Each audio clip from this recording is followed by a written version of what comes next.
Actualité de dernière minute, Deco frustré au FC Barcelone. Première baisse de la date FIFA et explication de Laporta sur le départ de Gundogan. Le FC Barcelone vit des jours mouvementés, et les nouvelles de dernière minute ne font que renforcer l'incertitude. Deco, directeur sportif du club, se retrouve dans une position délicate, confronté à une frustration croissante en raison des défis financiers du club. Les changements au sein de l'équipe pour la saison. Le FC Barcelone a dévoilé les nouveaux numéros des joueurs pour la saison, marquant des changements notables par rapport à la campagne précédente. Marc-André Ter Stegen conservera le numéro 1, tandis que Iñaki Peña portera le 13. Le défenseur Joao Cancelo laisse le numéro 2 à son remplaçant, et Ansu Fati récupère le numéro 10, vacancé l'année dernière. Pablo Torre arborera le numéro 14, Cazade le 17 et Pau Victor le 18. La jeune star Lamine Yamal a troqué le 27 pour le 19, tandis que Dani Olmo a pris le numéro 20 précédemment porté par Sergi Roberto. Enfin, Eric Garcia, de retour au Barça après son prêt au Girona, portera le 24 cette saison. La conférence de presse de Joan Laporta.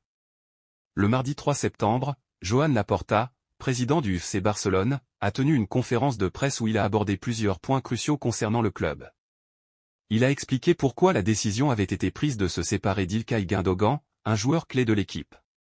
Selon Laporta, ce choix était principalement motivé par des raisons sportives, tout en apportant des bénéfices économiques au club. Il a également souligné l'importance du travail en coulisses, notamment le rôle crucial de Deco dans les négociations pour les recrutements de Dani Olmo et Pau Victor.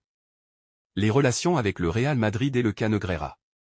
Laporta a évoqué les relations tendues entre le FC Barcelone et le Real Madrid, exacerbées par le scandale Negreira. Il a révélé que le club avait environ une vingtaine de plaintes pour falsification et a lancé un message clair à ses rivaux, continueront à agir en conséquence. Concernant le début de la saison et l'écart de 4 points avec le Real Madrid, Laporta a exprimé sa confiance en son équipe, soulignant le bon départ de la saison avec une victoire écrasante 7-0 contre Valladolid. Les blessures et inquiétudes médicales. Fermín López, milieu de terrain du Barça, a dû quitter la concentration de l'équipe nationale espoir en raison d'une blessure musculaire, ajoutant une nouvelle inquiétude pour le club.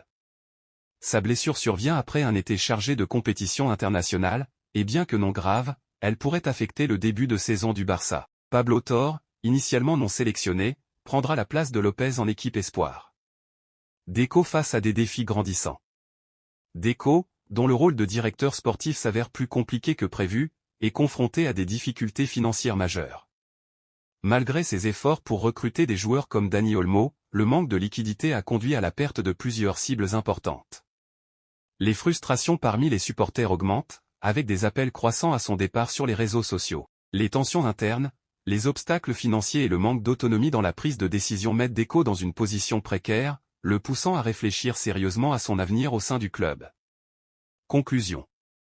Alors que le FC Barcelone continue de naviguer dans une saison pleine de défis, le club doit gérer des questions financières complexes et des blessures préoccupantes tout en essayant de maintenir sa compétitivité sur le terrain. La situation de Deco et les tensions avec le Real Madrid ajoutent encore plus de pression sur le club catalan. Les supporters devront suivre de près ces développements pour comprendre l'avenir de leur équipe favorite.